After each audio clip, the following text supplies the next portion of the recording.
Gracias.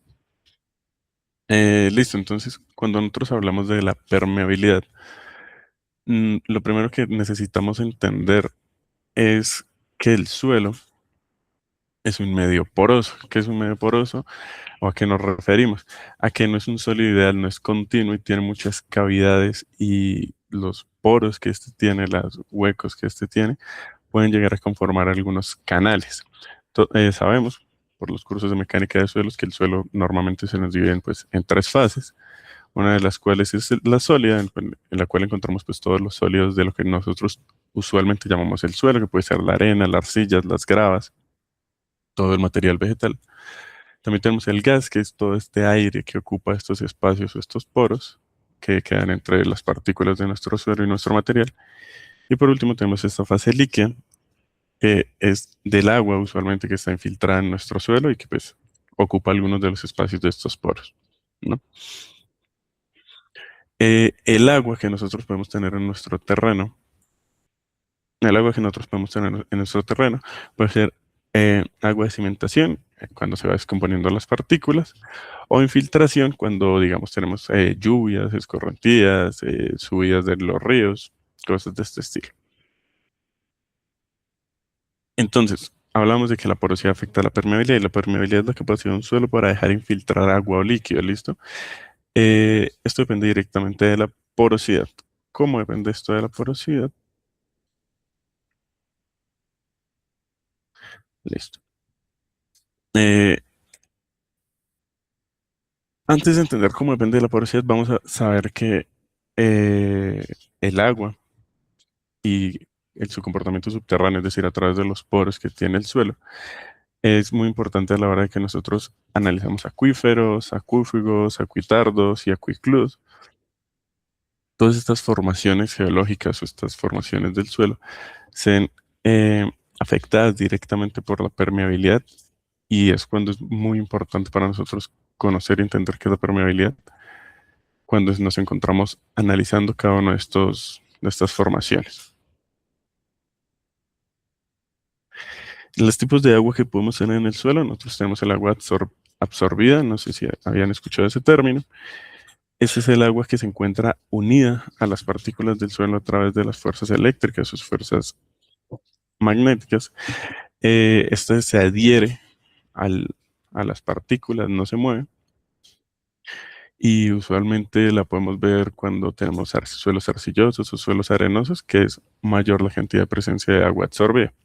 También tenemos el agua capilar, que el agua capilar es el agua que se encuentra en los poros de nuestro suelo y debido a la tensión superficial, es decir, a la capacidad del agua de adherirse a las superficies, se puede clasificar en tres tipos. Tenemos el angular, que se encuentra en vacíos por encima del nivel freático, es decir, que si nosotros tenemos una matriz de suelo y digamos por acá tenemos nuestro nivel freático, toda el agua que se encuentra en esta zona superior adherida entre las partículas la vamos a llamar angular. ¿Listo? Agua capilar angular. Esa que no se encuentra en directo contacto con el nivel freático. Luego tenemos un agua suspendida, que esta suspendida es la que no solo está pegada a las paredes de nuestras partículas, sino que además entre esas partículas completa y ocupa completamente los vacíos. Esa tampoco está conectada a nuestro nivel freático y luego tenemos una última que ya vamos a ver en una siguiente imagen que se encuentra unida al nivel freático directamente y asciende desde el nivel freático por capilaridad a través de los poros y dependiendo del material que tengamos puede subir desde 10 centímetros hasta 3 metros por capilaridad. ¿Listo?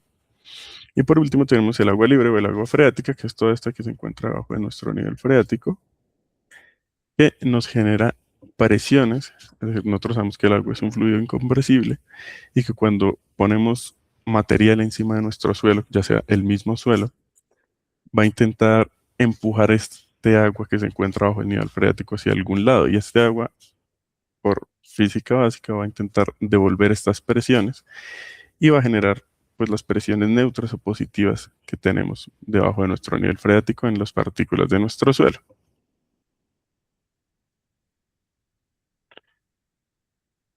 Acá vemos un poco más claramente la tensión superficial y cómo puede suceder ese ascenso desde el nivel freático a través de las capas de nuestro suelo. Listo, como les decía, mm, esta, esta tensión superficial y este efecto de capilaridad puede hacer que el agua suba. Como podemos ver ahí, dicen arenas finas desde 30 centímetros hasta 3 metros y medio y en arcillas hasta algo similar a los 10 metros. Nosotros conocemos que las arcillas tienen una propiedad en la que ellas absorben el agua, pueden atrapar partículas de agua y esto puede ayudar a que la capilaridad sea mayor, donde nosotros tenemos asentamientos de arcillas. ¿Listo? ¿Qué pasa? A diferencia de la presión positiva que tenemos en la parte inferior de nuestro nivel freático, es decir, en esta zona, a diferencia de lo que nosotros veíamos en esta zona, en la parte superior tenemos que la presión que está haciendo el agua empieza a ser negativa, porque a diferencia de la inferior, no se está haciendo presionada el agua por las partículas, sino que el agua está intentando adherirse. No es como si ustedes tuvieran un globo de agua e intentaran presionarlo, sino es más como cuando se están lavando las manos y separan un poco los dedos que todavía están húmedos y el agua intenta adherirse un poco e intenta generar como unos pequeños eh, hilos o una pequeña matriz entre sus dedos. Eso mismo pasa en el suelo, como estos canales porosos que se encuentran en el suelo son demasiado pequeños. El agua pues puede adherirse a todos los lados de estos poros o de estos canales y por la misma tensión superficial lo que va a intentar es atraer las partículas y a esto le llamamos una presión negativa. ¿Listo? Una presión de poros negativas o una succión.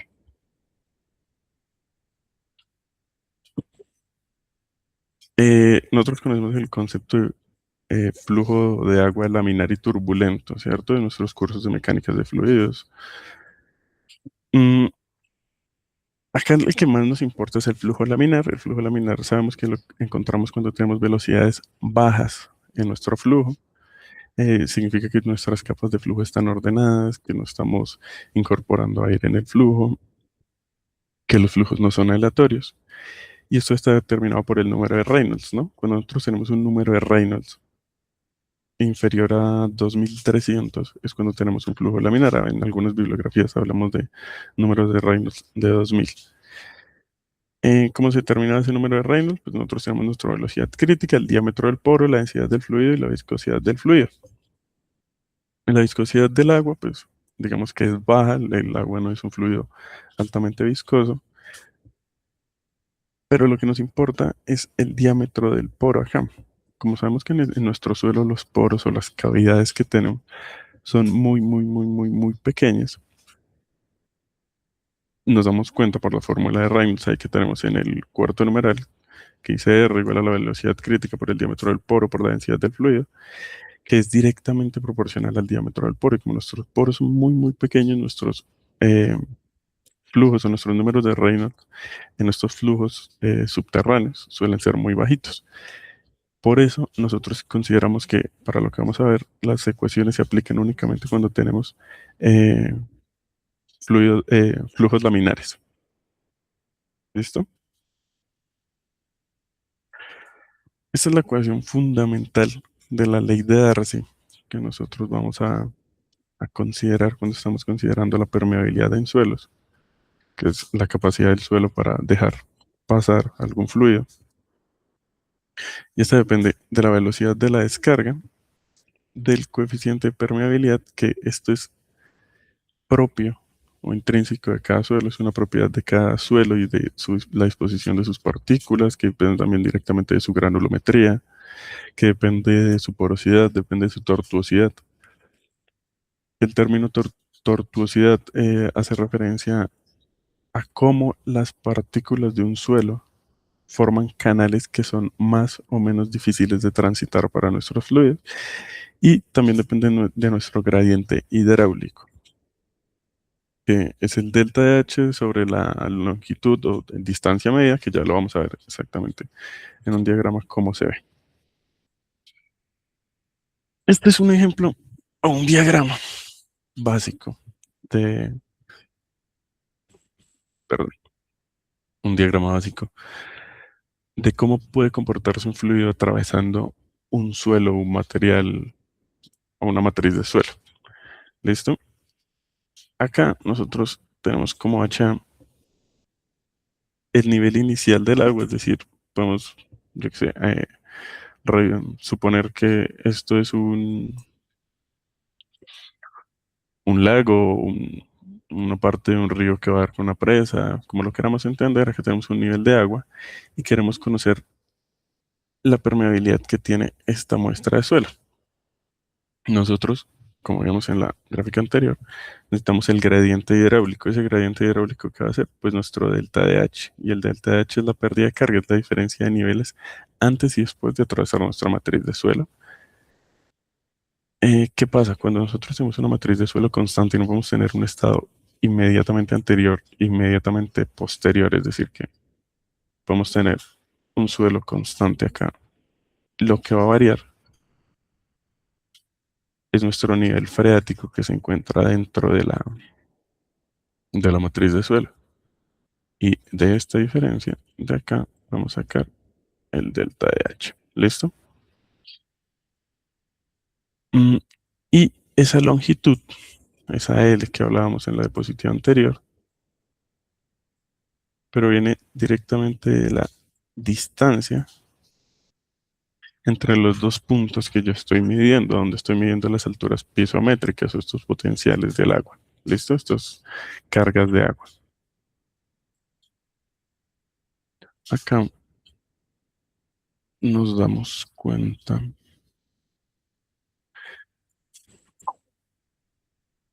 que para estos suelos hablábamos de que nuestros suelos tienen un flujo, una velocidad de flujo bastante baja.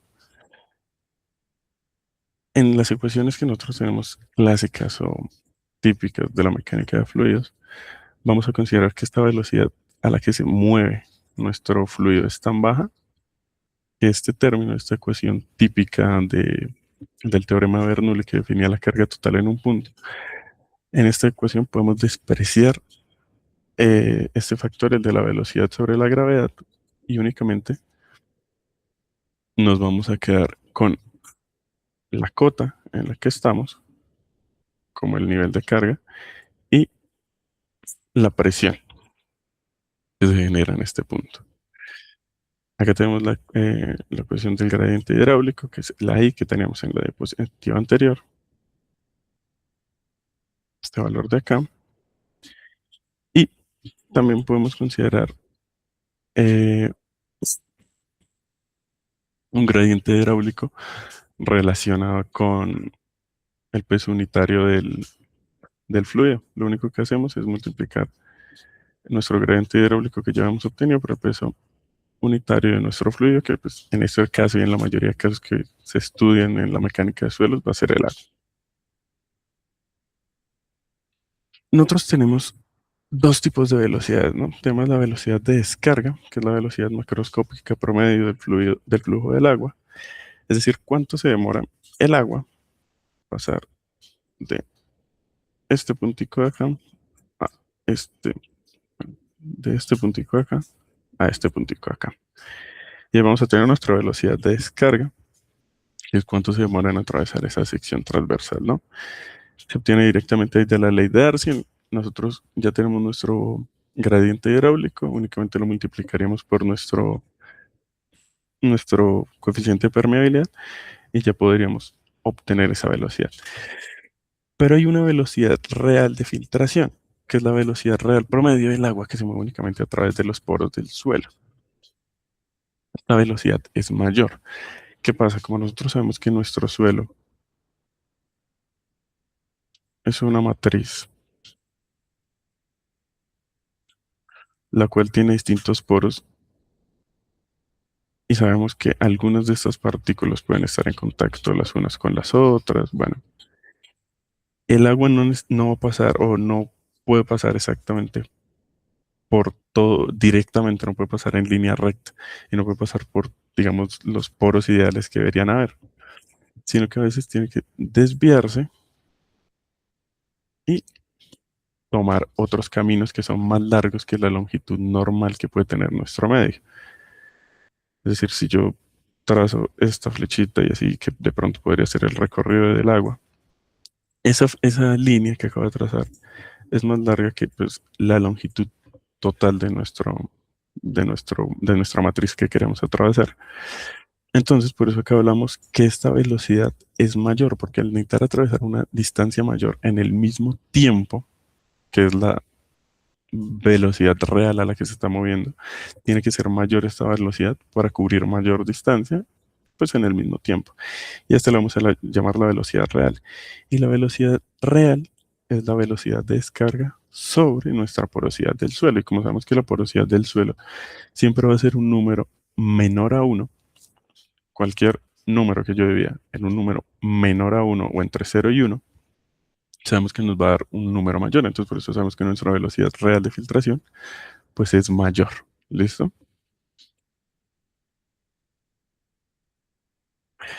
¿Cómo nosotros podemos medir ese factor K que hablábamos acá? Que pues, se habla mucho de que existe el coeficiente de permeabilidad del suelo, pero no hemos visto de cómo se puede obtener o cómo lo podemos medir.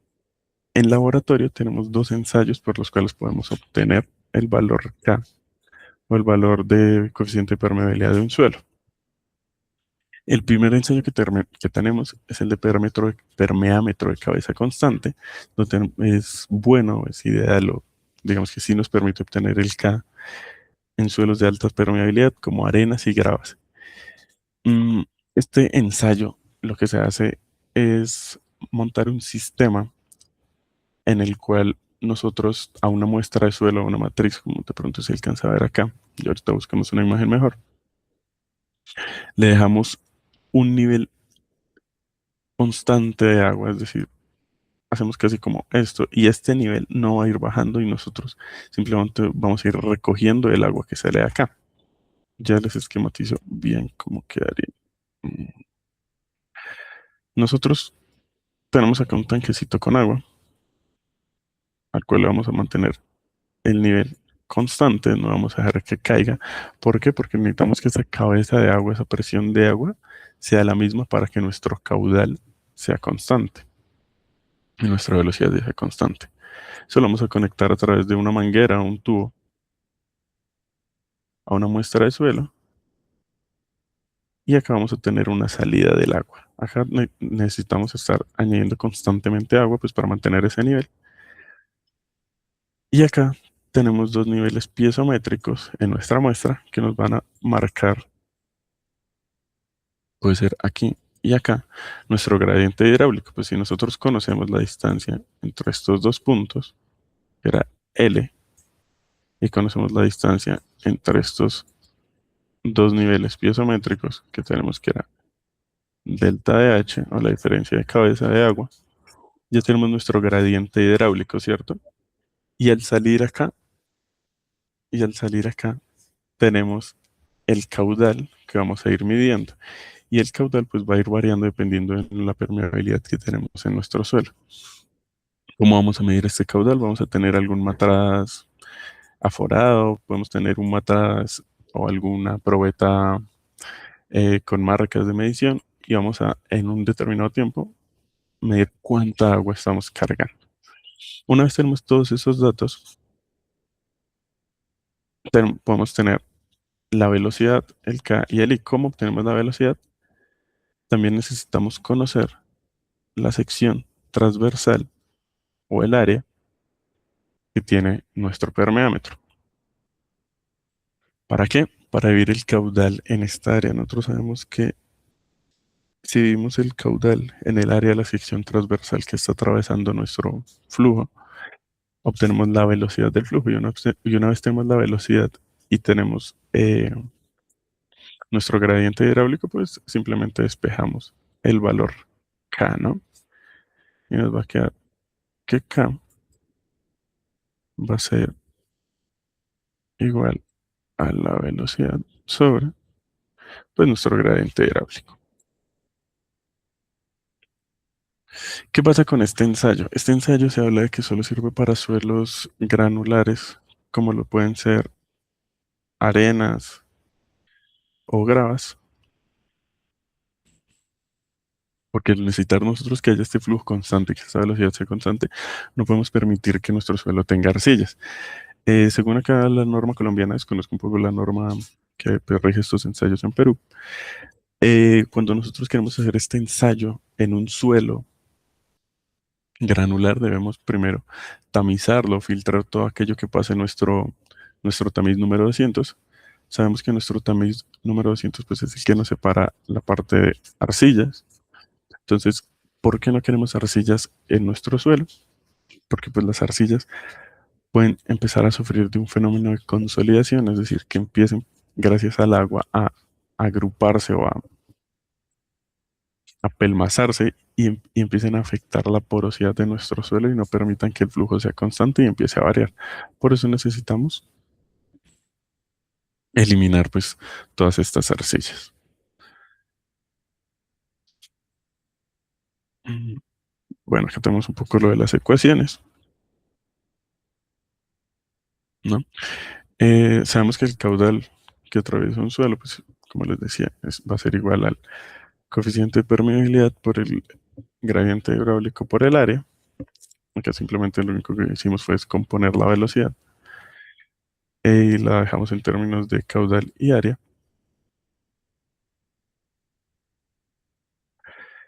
Nosotros sabemos desde la mecánica de fluidos, ¿no? Que la ecuación de continuidad nos dice que el caudal es igual a la velocidad por el área, como les decía. Y si igualamos ambas ecuaciones, pues eso se cancelaría. ¿Qué pasa con ustedes? Un momento. Regálenme un instante. ¿Qué pasa con ustedes?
Listo, ya estamos de vuelta. ¿Qué pasa con ustedes?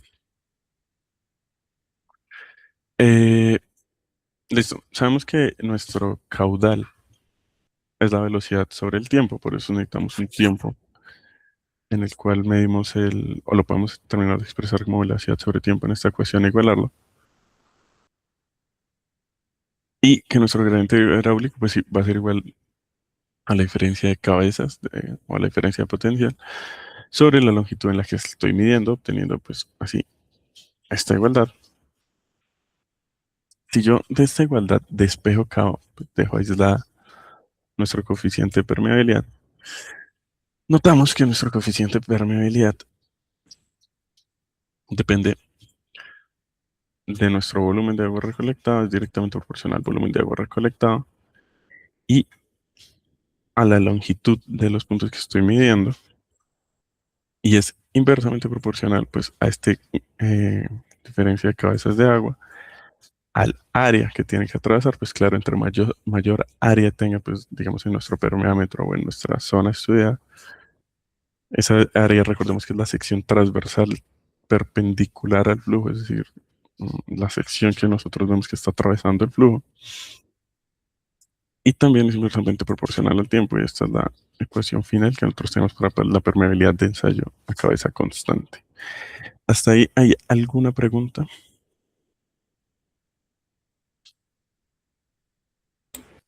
Hasta ahí está claro.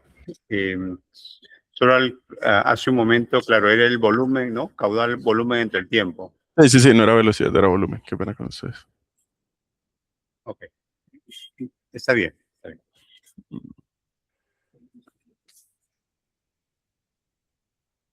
Vale. Hay una pregunta, si Sí. este equipo se puede fabricar en, de manera manual. Los estudiantes podrían hacer un equipo de un permeable de cabeza constante. Sí, sí, señor, sí se podría realizar. Eh, ya les mostraría cómo se haría. Bueno, rayemos entonces por acá mejor.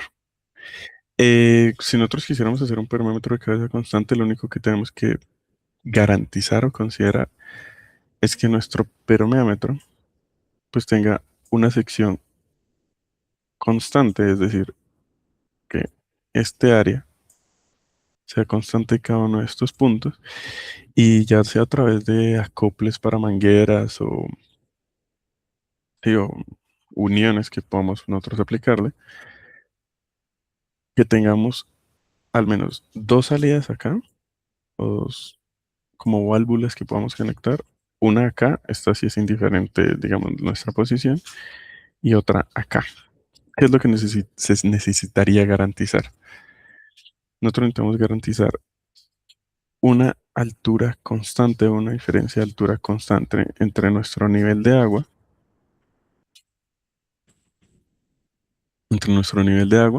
y el permeámetro, es decir, nuestro permeámetro no se puede estar moviendo. Usualmente estos permeámetros son circulares, es decir, la sección que está atravesando el agua es circular, pero nada imposibilito, no hay ninguna parte de la teoría que vaya en contra de que pueda esto ser como una especie de caja o alguna sección cuadrada.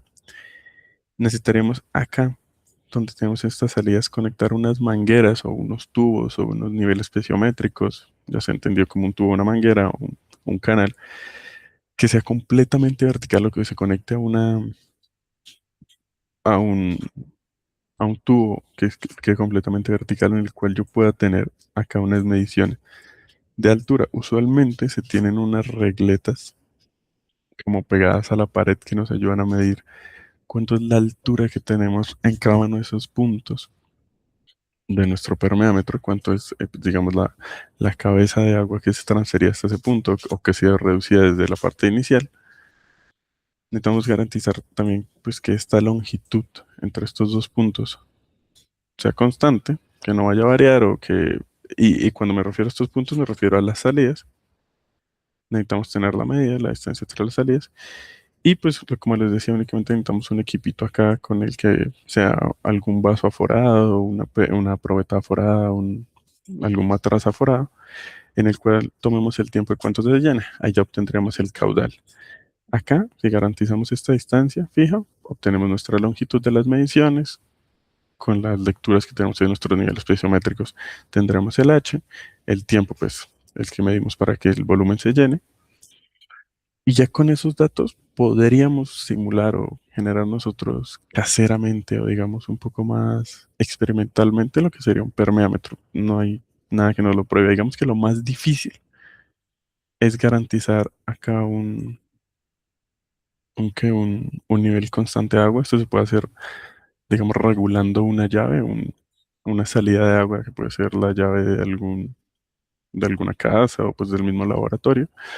O incluso hay veces que se hace pues en la que uno mismo a través de probetas o tanques o algún recipiente va llenando este recipiente principal que mantiene la cabeza de agua y lo va haciendo manualmente entre una o dos personas y uno intenta hacer alguna marquita en el tanque superior y hace que el agua se intente mantener a la misma altura. Digamos que sí se puede hacer y no varía mucho el hecho de que, por ejemplo, la altura de este tanque de agua varíe entre un centímetro, más o menos un centímetro.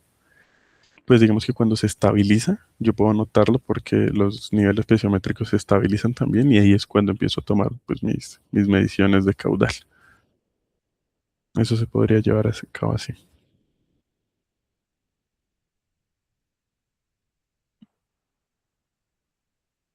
Vale.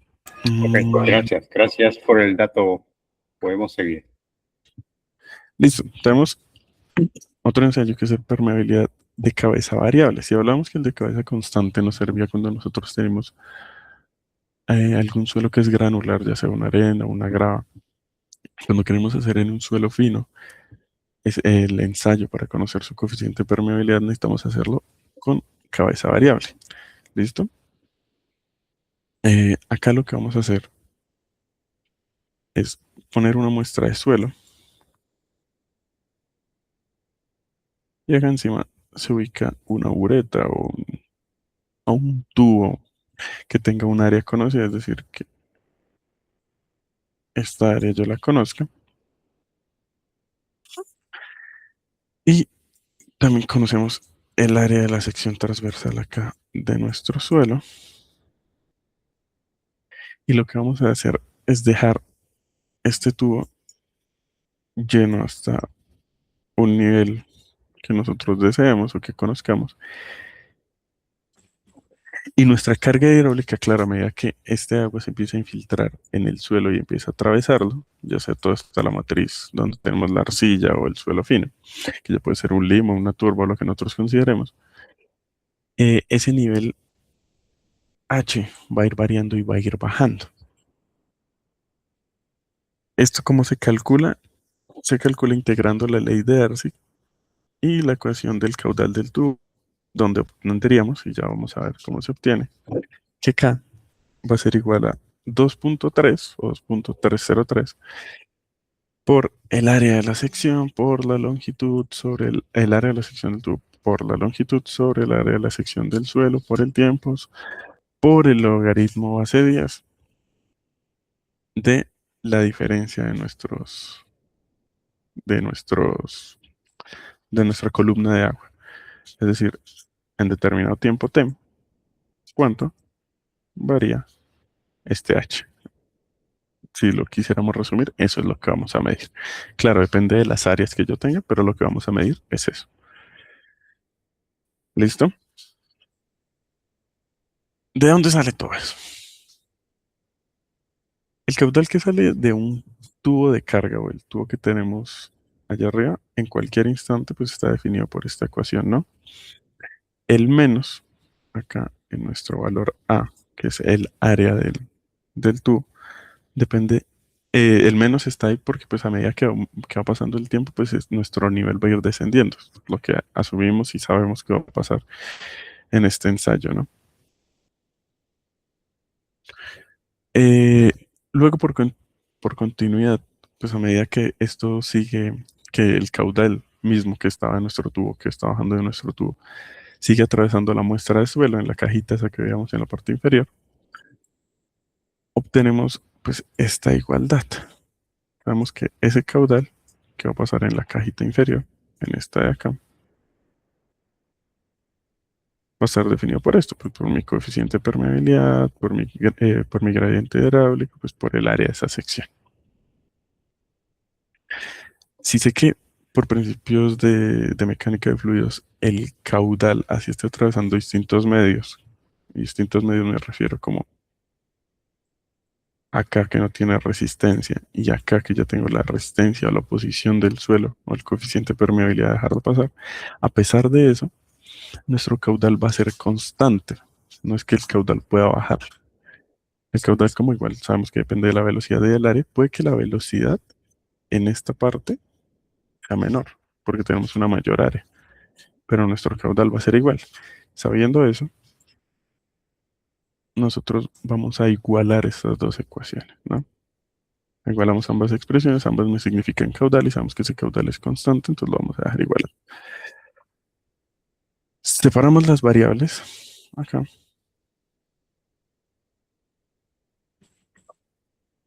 para poder hacer una integración donde dejamos las h de un lado y las t del otro, pues lo que les decía que queríamos diferenciar es la diferencia o la pérdida de ese nivel que tenemos en nuestra columna de agua respecto a un tiempo, pues dejamos cada una de las variables a cada lado, dejamos las h solas y planteamos una integral definida, que es esta de acá. Una integral definida con un tiempo inicial 0 ese tiempo inicial cero, pues digamos que también podrías entender si yo iniciase el ensayo y luego midiera al segundo 4 empezar a hacer el ensayo, pues podría considerar en lugar de tiempo cero, pues el segundo 4 o el instante 4. Pero pues como podemos hacer la medición instantánea, es decir, la podemos hacer en cualquier instante, pues vamos a considerar un tiempo inicial cero, ¿listo? La altura del tubo inicial la vamos a considerar como h1 y la altura final, es decir, cuando terminemos de medir nuestro tiempo, la vamos a considerar como h2. ¿Listo? Bueno, por procesos de integrales, sabemos que las integrales pues, de esta expresión de uno sobre alguna, la variable que estamos evaluando, pues va a ser igual al logaritmo natural. Acá obtenemos, pues, ya tras la aplicación de límites de integración, obtenemos esta ecuación que la simplificamos por propiedades de los logaritmos. Me queda acá igual al logaritmo natural, pues, de mi medición final, de mi medición inicial sobre mi medición final. De ahí mismo despejamos el coeficiente de permeabilidad, que sabemos que lo que queremos hallar igual es el coeficiente de permeabilidad. Y para comodidad práctica, nosotros transformamos, digamos, en laboratorio ese logaritmo natural a un logaritmo base de 10. Y para que se siga cumpliendo la igualdad, pues multiplicamos por un factor de conversión, que es el que trabajan los libros, que suele ser de 2.3 o 2.303, que tenemos acá. Una vez nosotros ya tenemos, digamos, esos datos, podemos ir y realizar nuestro ensayo de permeabilidad a cabeza variable, que lo hacemos pues en estas arenas o en estas arcillas que tienen un tiempo, una velocidad para los flujos muy baja. Es decir, cuando nosotros dejamos este ensayo puede transcurrir o sea, nosotros podemos hacer el de cabeza constante, perdón, que era el otro ensayo para suelos granulares, y nosotros podemos medir su caudal en una cosa de 1 minuto y ya podemos desmontar y ya estuvo. Este requiere un poco más de tiempo dependiendo de nuestro tipo de suelo, pues va a ofrecer una resistencia mayor al paso del agua y pues nuestros coeficientes de permeabilidad van a ser distintos. Entonces por eso lo dejamos en cabeza variable, dejamos el ensayo, medimos un tiempo inicial, volvemos después de un tiempo y miramos pues cuánto ha bajado de estas probetas o de estos tubos de agua que nosotros ponemos. ¿Listo?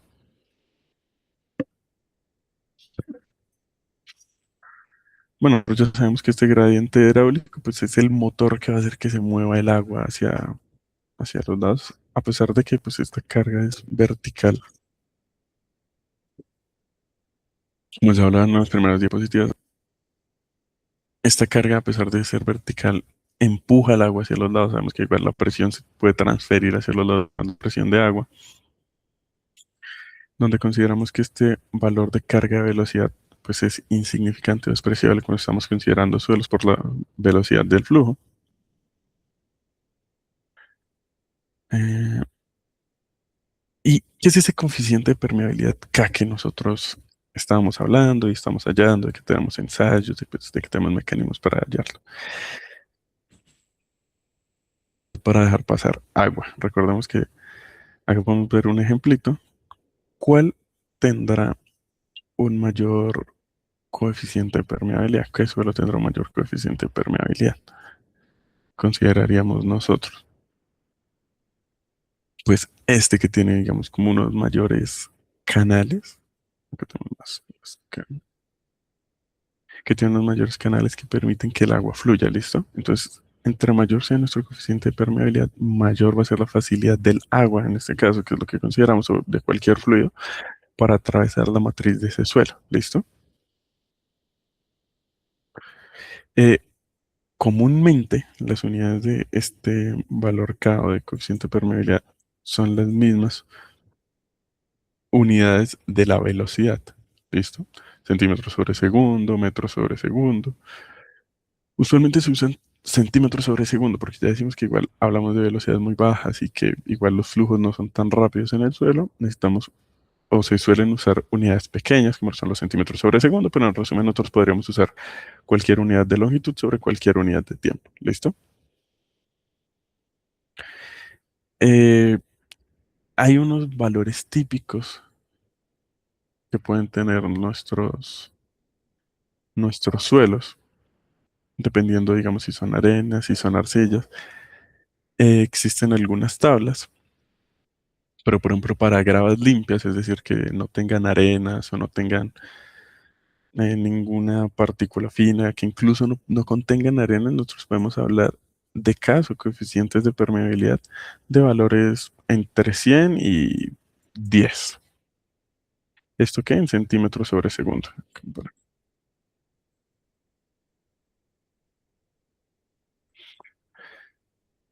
Ya cuando tenemos arenas limpias, mezclas de arenas con gravas, donde ya tenemos una mayor presencia de las arenas, podemos hablar de coeficientes K o coeficientes de permeabilidad del orden de entre 1 y 0,01, 0,1.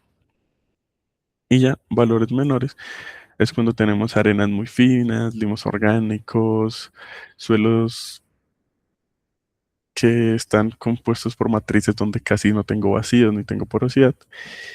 E incluso hay otros suelos que se pueden llegar a considerar suelos impermeables, donde tenemos coeficientes de permeabilidad en escalas de 10 a la menos 9, 10 a la menos 10, y donde pues, digamos que ya nosotros consideramos que el agua no fluye, a pesar de que, pues en verdad sí, virtualmente se considera el suelo impermeable. ¿Listo?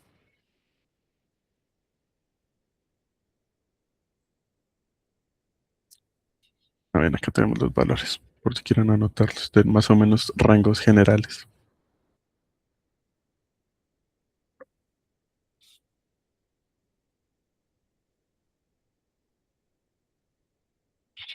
Otro factor que influye en nuestro coeficiente de permeabilidad K es el tamaño de las partículas. Para arenas sueltas, nosotros podemos usar esta ecuación que Hazen obtiene, que depende de nuestro D10. Recordemos que ese D10 es cuando nosotros estamos haciendo una curva granulométrica y obtenemos el diámetro efectivo, pues 10, donde pasa el 10% de nuestro material.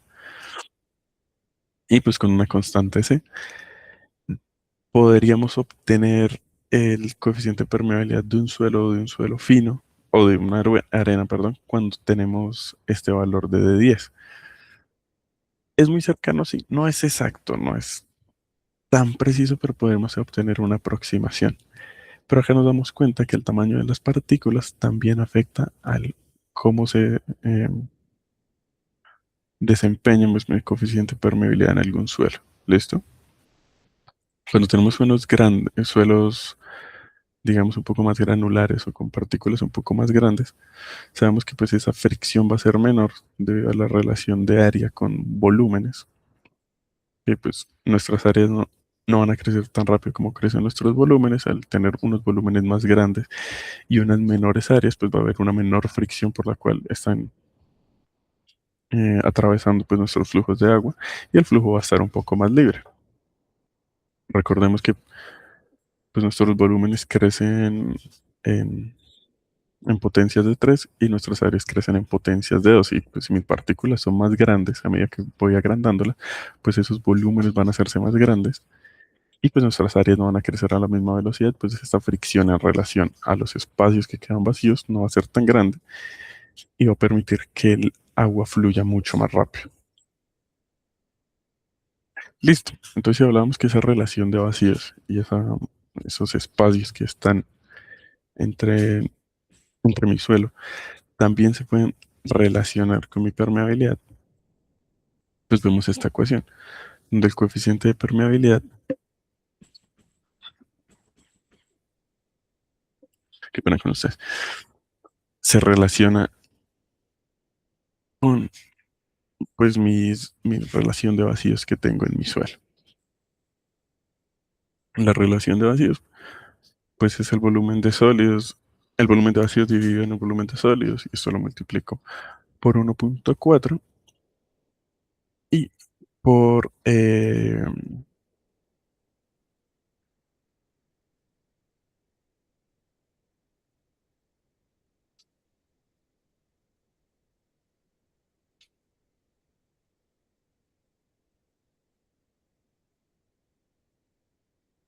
¿aló?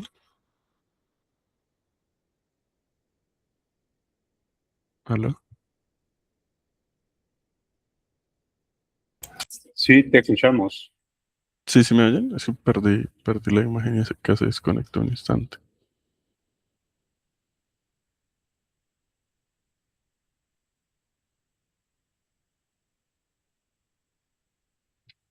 Sí, pero te escuchamos normal acá. Vale. Eh,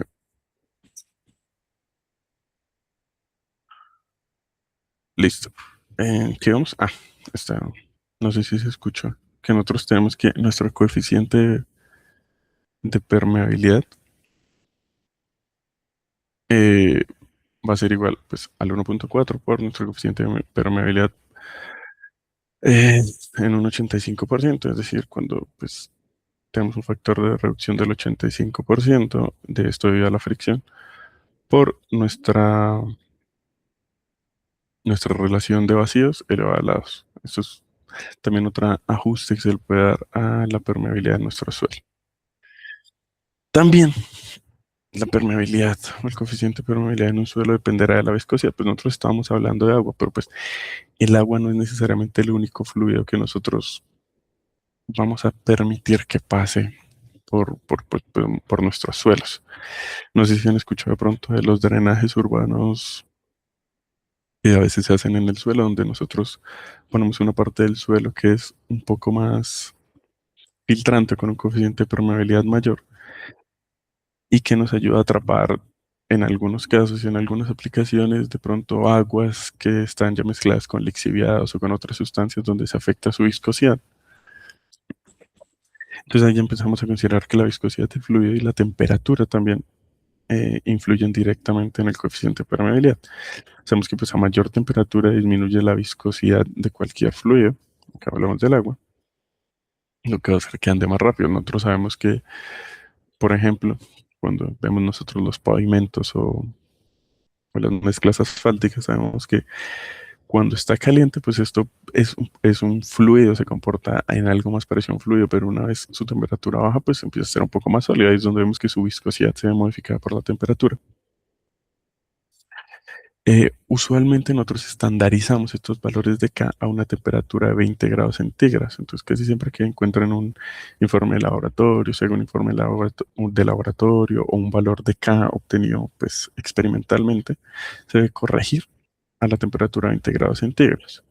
Entonces, ¿esto para qué? Para eliminar, digamos, todas esas variaciones que puede tener si yo hago el ensayo, yo que sé, acá en Tunja, donde me encuentro, que en Perú, donde se encuentran ustedes, que puede estar a una distinta temperatura, que podemos estar hoy día cerca de los 10 grados centígrados y pues el agua no se, o 8 grados centígrados y el agua no se puede estar comportando exactamente igual que se comportaría ya a una mayor o menor temperatura.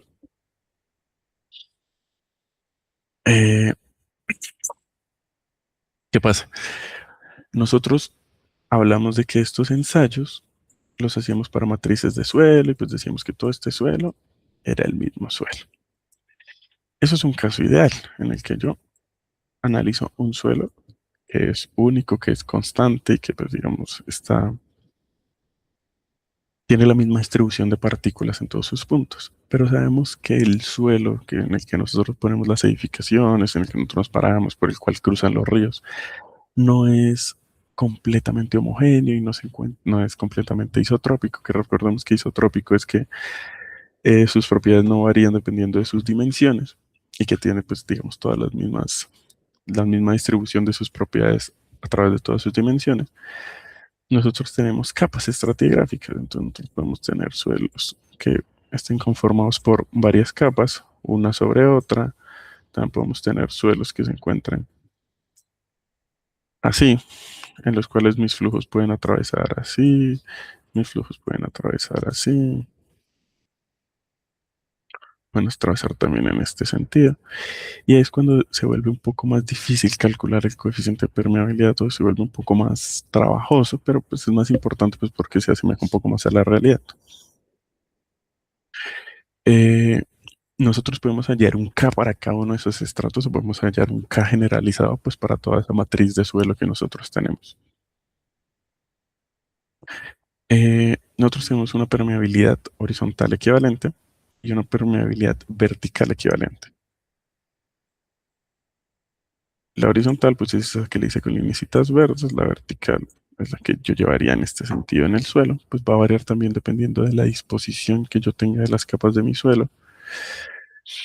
Y esto varía porque el agua va a intentar encontrar, por ejemplo, en el que yo tengo acá en este caso, mis capas de manera horizontal, el agua va a intentar filtrarse o el agua, digámoslo, es floja o vaga en el sentido que genera el menor esfuerzo o intenta encontrar el camino más fácil para moverse. Y pues si hay un material o uno de esos estratos que es más poroso, va a intentar moverse la mayor cantidad de tiempo, pues por ese estrato que tenemos un poco más poroso con un coeficiente de permeabilidad mayor. Ya ahorita vamos si nos alcanza el tiempo y vemos cómo funcionarían dos ejemplitos de esos, de cómo se llegan a unificar cuando tengo capas estratificadas. Listo, nosotros hacemos medición. ¿Qué ensayos de campo tenemos para la medición del K? Tenemos métodos in situ. Tenemos una evaluación visual en la cual nosotros podemos tener un suelo en el cual podemos ver desde el lado que acá el nivel freático es mayor, acá el nivel freático es menor y podemos pues, simplemente sacar nuestros gradientes hidráulicos y generar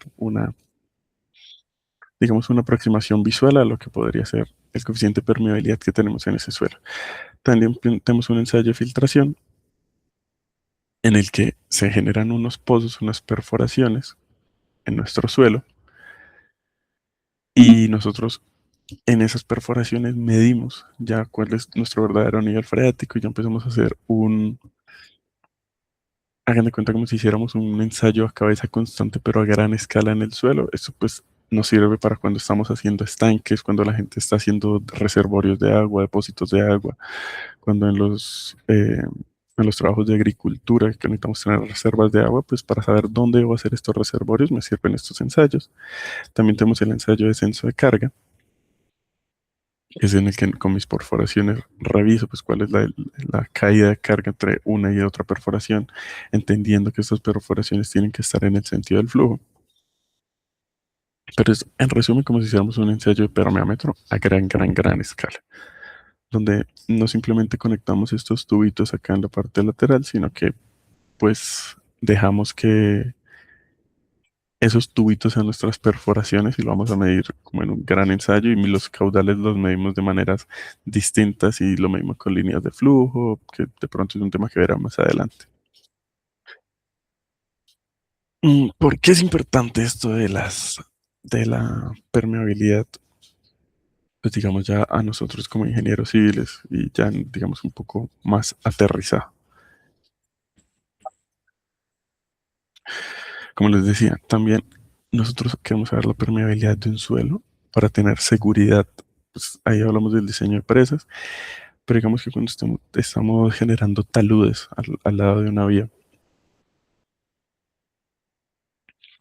entonces podemos tener taludes acá y acá es por donde pasan nuestros vehículos. Necesitamos conocer los coeficientes de permeabilidad de estos taludes. ¿Para qué? Para que cuando yo tenga agua y tenga lluvias o tenga alguna creciente o lo que quiera tener, sepa si esos taludes son capaces de dejar pasar el agua a la suficiente velocidad para que no se cargue el talud con más peso del que debería cargar. Ya sabemos que si nosotros tenemos un talud, todos estos taludes usualmente son de gravas o a veces son cortes en la misma tierra. Y a medida que va lloviendo, pues puede que el agua se empiece a acumular acá, si nuestro coeficiente de permeabilidad no es tan alto. ¿Y esto qué va a hacer? Que haya una mayor carga y puede hacer que estos taludes fallen. Para eso me sirve conocer mi valor de permeabilidad de un suelo. Por eso a veces nosotros vemos que esos taludes que están en las vías o en las carreteras están terminados, están rebosados en esta parte, a veces por gravas, no sé si han visto. A veces esa última parte son gravas que se encuentran a veces con materiales geosintéticos o con mallas metálicas. Eso no es simplemente por estética o porque sean de mayor facilidad, no. Eso también me ayudan a tener una mayor permeabilidad en mi suelo y esa permeabilidad pues va a permitir que disipe más rápido el agua y que no se carguen los taludes y que puedan evacuar ese agua más rápido y pues no, no tiendan a fallar. Como podemos ver acá en la imagen donde tenemos un talud que falló sobre una carretera. El talud venía más o menos en este sentido.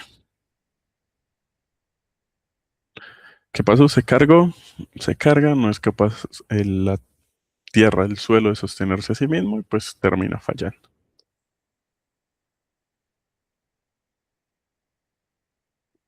También otro uso que puede tener esto, desde un enfoque más ambiental, pero que también aplica a la ingeniería civil, como cuando nosotros tenemos manejo de residuos, digamos, en las captaciones de basuras de nuestros municipios, pueblos, ciudades. Todas esas basuras que se recogen producen un líquido que se llaman lixiviados. Ese líquido de lixiviados se asienta en la parte inferior y empieza a generar unas presiones. Anteriormente, cuando no se usaban materiales completamente impermeables como algunos geosintéticos, plásticos, lo que se verificaba era que la infiltración que pudiera tener este suelo, es decir, los factores K, fueran los menores posibles, es decir, que estos lixiviados que son fluidos altamente contaminantes de las aguas, pues de las fuentes hídricas, no se filtraran en el suelo. ¿Cómo hacían? Hacían que estos rellenos en las partes inferiores, todo esto tuvieran capas de suelo altamente compactadas o con altos valores o con mínimos valores de K para reducir pues el flujo de esas lixiviados o esas infiltraciones que pueden contaminar el medio. Esos son algunos de los usos. También, cuando estamos haciendo excavaciones profundas bajo nivel freático, es decir, cuando queremos hacer una cimentación de pilotes, no sabemos qué son lo que son los pilotes, pero es cuando yo pongo una cimentación que a diferencia de una zapata, no solo está distribuyendo la fuerza en el fondo, o sea, no solo es como que estoy poniendo un área en el fondo para que distribuya la fuerza en mis columnas, sino que también hay unos efectos de fricción que van a hacer resistir a esto, a perforarse más o que van a transferir las cargas al suelo. Cuando nosotros estamos haciendo estas excavaciones profundas para poner esos pilotes, si no tenemos un control de agua, pues eso puede colapsar estos pozos que nosotros estamos haciendo. Imagínense que nosotros tuviéramos nuestro nivel freático aquí y estamos perforando y perforando y llegamos y perforamos y empezamos a perforar debajo del nivel freático. ¿Qué va a hacer este agua? Va a intentar ocupar estos vacíos y va a intentar mover el suelo hacia esa perforación que nosotros tenemos, lo que podría ser un colapso pues, de nuestra perforación. ¿Cómo se corrige eso mientras nosotros estamos haciendo la perforación y mientras nosotros estamos haciendo la cimentación, en este caso? Pues se pueden hacer unos bombeos para bajar nuestro nivel freático.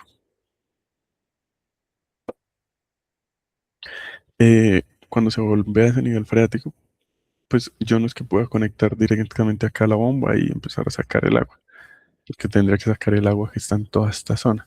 Yo empiezo a considerar cómo se va a transferir este agua si yo la bombeo desde otras zonas, porque igual si dejara la bomba acá no puedo trabajar, desde otras zonas aledañas y a través de los coeficientes de permeabilidad de ese suelo, cómo se va a transmitir ese agua. Ahí es cuando empiezo a considerar también el coeficiente de permeabilidad o la permeabilidad de mi suelo.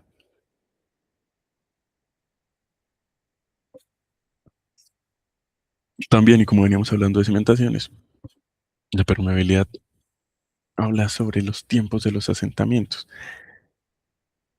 Claro, si yo tengo un suelo con una mayor permeabilidad, con un mayor coeficiente de permeabilidad, significa que el agua puede fluir más rápido. Y cuando yo a un suelo le cargo, es decir, le pongo una fuerza acá en la parte superior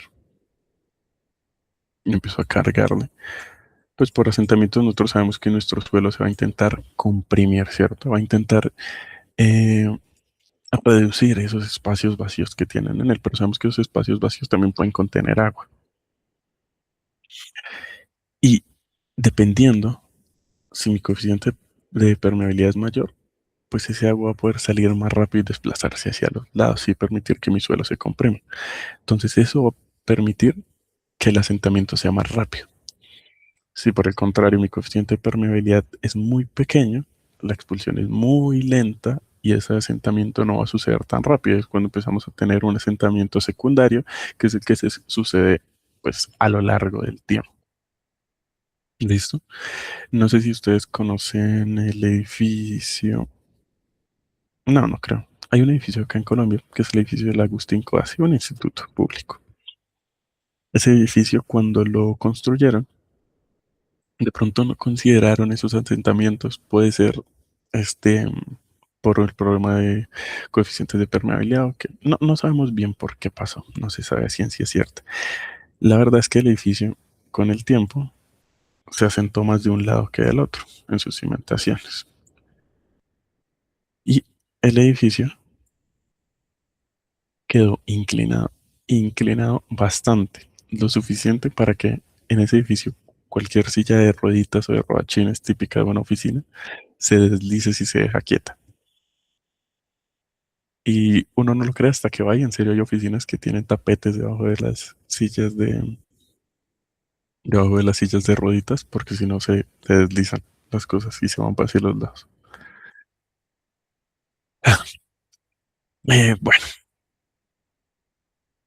eh, o sea, pues hay que entender y recordemos siempre que ese coeficiente de permeabilidad no simplemente es a cuánto se demora el agua, sino que también me indica otras cosas mayores del suelo.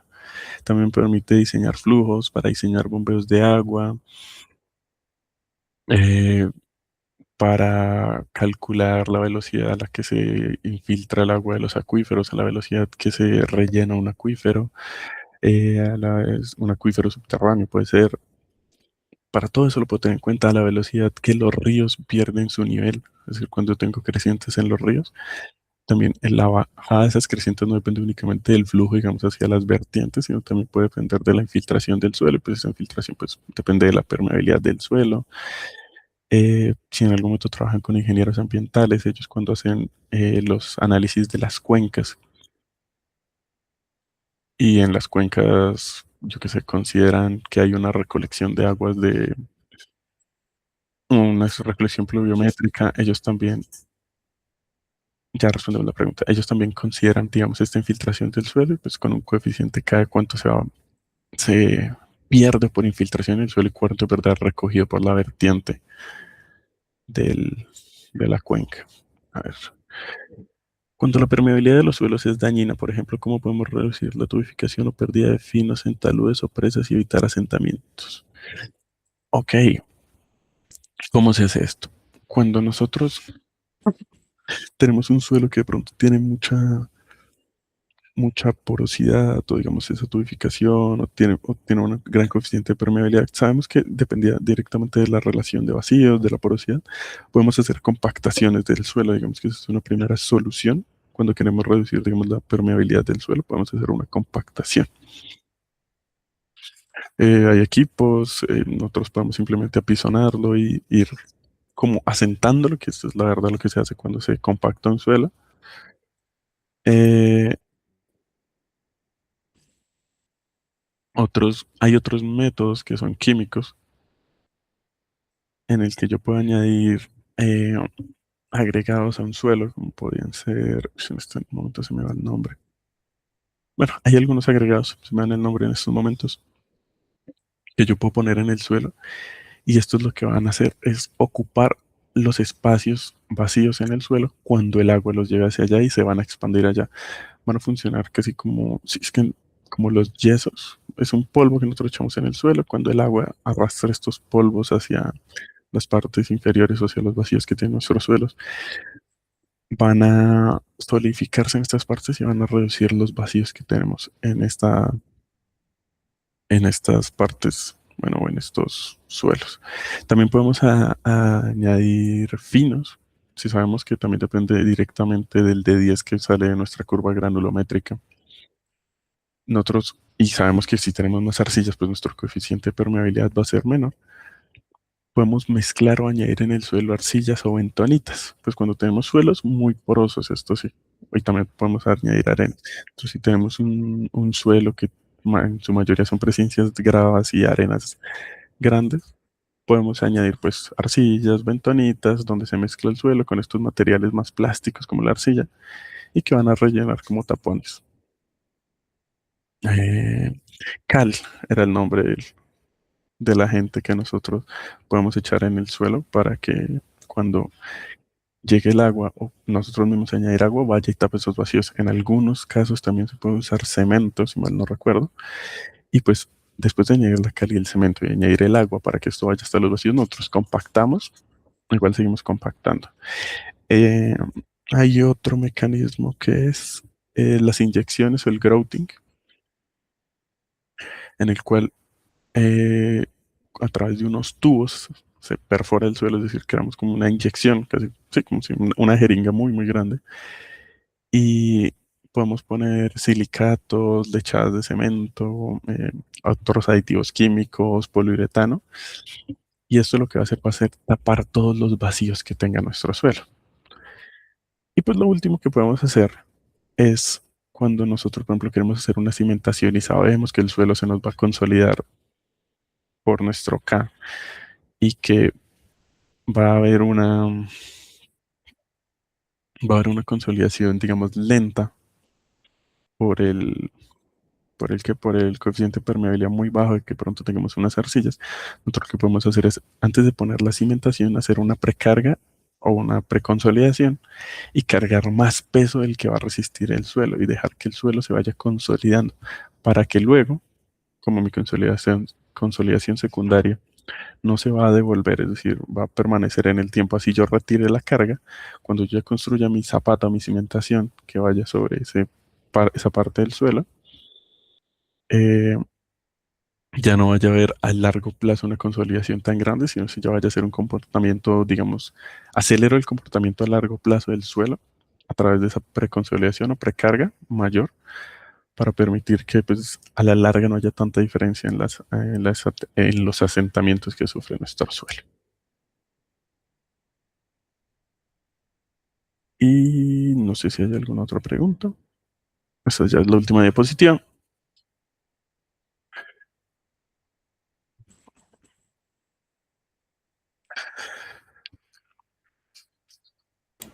Todo bien, adelante. No, pues estas son unas conclusiones. Pues sabemos que el suelo es un medio poroso, sabemos que estos poros, esta relación de vacíos, como hemos dicho toda la clase, ayudan a definir cómo se comporta su permeabilidad. La ley de Darcy, sabemos que acá solo se nos aplica cuando tenemos flujos laminares porque la velocidad a la que fluye el agua en los suelos es muy bajita. Sabemos que la capilaridad también puede generar succión, lo que puede afectar la resistencia del suelo. Esto está directamente relacionado con la relación de vacío. Y ya pues vimos todos los campos en los que esta permeabilidad del suelo puede ser importante, digamos, dentro de la ingeniería civil.